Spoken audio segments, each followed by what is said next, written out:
Hello, my name is Dr. Kevin Mercado. I'm here to show you the first part of the CPR Adult series, which is basically how to put the mannequin together.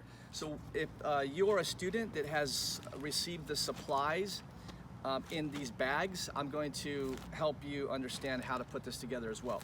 So do a step-by-step process of taking the mannequin head and the body out of the bag and putting it together.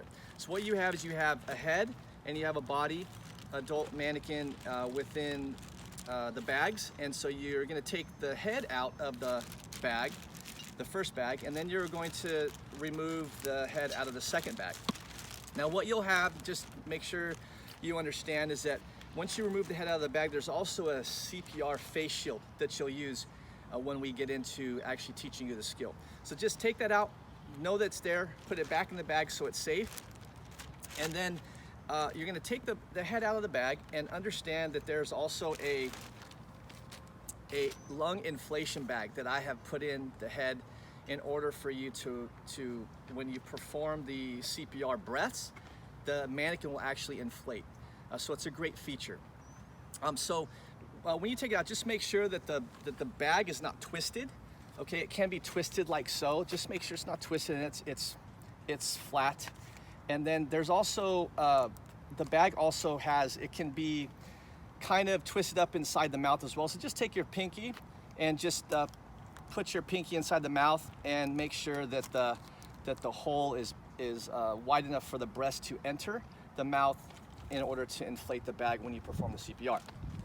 On the adult mannequin body, which I'll take out next,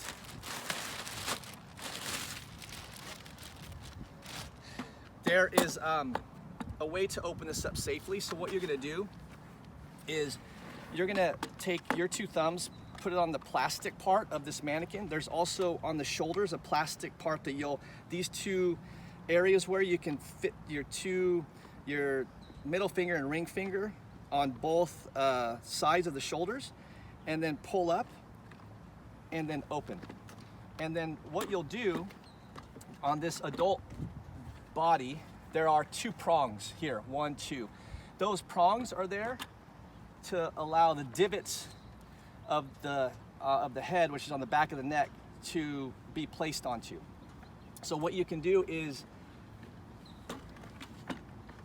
you can do it two ways. I'll do it this way for the video. The prongs basically the head and the divots will fit right on the prongs like so. Okay, so just like so as well. I'll do it from the side angle. You can also do it laying back on its back, which is not too difficult either. And just make sure that it fits perfectly in there. Then what you'll do is you'll place the bag on the chest. There's a circle here that fits the circle of, close to fits the circle of the inflation bag. So just make sure that they're close to evenly matched. Then what you'll do is you'll close the mannequin's body, make sure you clip it, and then your CPR adult mannequin is ready for use.